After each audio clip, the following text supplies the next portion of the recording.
Hello दोस्तों, तो कैसे हैं आप सभी। ऐसे करते हैं आप लोग अच्छे होंगे। तो स्वागत है आप लोग का मेरे पहले ब्लॉग और मेरे चैनल का नाम है शिवा एंड शौर्य ब्लॉग्स। तो आज मैं आप लोग को अपने पहले वीडियो पे कालिदास जी की स्टोरी बताने वाला हूँ।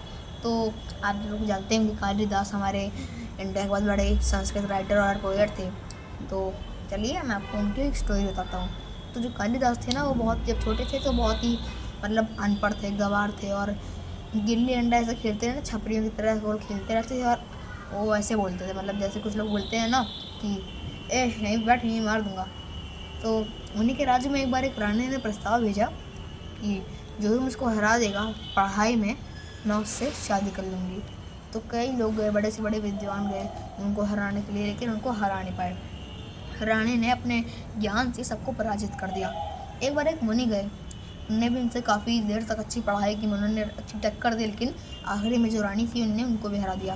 तो वो जो ऋषि थे वो मायूस होकर जब लौट रहे थे जंगल की तरफ, तो उन्होंने एक लड़की को देखा, वो पेड़ पर चढ़ कर डाली काट रहा था। और आपको पता ही होगा, जब हम भी हमको डाली काटते हैं, हमको यहाँ पे, अगर हम यहाँ पर बैठे हैं तो हमको यहाँ डाली काटनी होती है ना। पर जो कालिदास थे वो यहाँ पर बैठे थे और यहाँ से डाली काट रहे थे। ऋषियों ने बोला कि वाह कितना मूर्ख है, इसके बाद दिमाग नहीं है कि अगर यहाँ से बैठ के करेगा तो यहीं बिगड़ जाएगा। तो उनने सोचा कि चलो हम लोग इसको रानी के पास ले चलते हैं। और फिर जब उन्होंने उस कालिदास जी को उतारा पेड़ से और बोला कि हम तुमको रानी के पास ले आ रहे हैं, तुमको अच्छी लाइफ मिलेगी अगर तुमने जो हम बताते हैं वैसा किया। तो उन्होंने बताया कि बस तुमको हाँ या ना में जवाब देना है। वो उन लोग को ले गए, उस कालिदास जी को ले गए महल में। तो उनसे रानी जी ने एक क्वेश्चन पूछा कि उस टाइम की जो लैंग्वेज थी, अभी की लैंग्वेज तो पढ़े लिखे लोग इंग्लिश बोलते हैं, उस टाइम की जो लैंग्वेज थी पढ़े लिखे लोग संस्कृत बोलते थे। तो रानी ने बोला कि ये जो उंगलियाँ हैं उनको उनके नाम बताओ संस्कृत में ना। और कालिदास जी कुछ बोले नहीं, उनको लगा कि ये अनपढ़ गंवार थे ही, उनको लगा कि ये रानी चाटा मारने के लिए दिखा रही है। तो कालिदास जी ने अपनी मुट्ठी दिखाई, उन्होंने बोला कि अगर तुम चाटा मारोगी हम मुक्का मारेंगे। तो जब रानी ने पूछा ऋषि से ये क्या कर रहे हैं मुनि, तो फिर उन्होंने बोला कि ये एक मुट्ठी बनाने के, अगर हम लोग अलग अलग रहेंगे तो हम लोग कुछ नहीं कर पाएंगे, लेकिन अगर हम लोग एकजुट हो गए तो हम लोग बहुत कुछ हैं। तो रानी उनसे प्रसन्न हुई और उनसे विवाह कर लिया।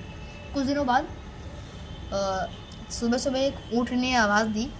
रानी उठी और बोले कि ये देखिए ये ऊष्ट यहाँ कितना सुंदर है। तो जब रानी ने बोला आप भी ज़रा ऊष्ट बोलिए।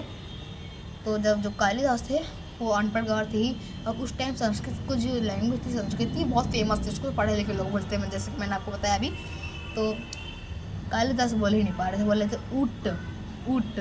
तो रानी समझ गई अनपढ़ गंवार हैं, तो कालिदास को निकाल दिया अपने घर से। कालिदास दुखी हो गए और फिर गए वो कालिदास काली माता के मंदिर गए और वहाँ पे अपनी जीभ काट के काली माता के चरणों में चढ़ा दिया। और तो वहीं से काली माता ने उनको वरदान दिया कि सबसे विद्वान रहेंगे उस टाइम के। तो वहीं से वो बहुत ज़्यादा विद्वान बन गए, उन्होंने बहुत सारी कविताएं लिखी हैं संस्कृत में। ये उनकी कहानी। धन्यवाद।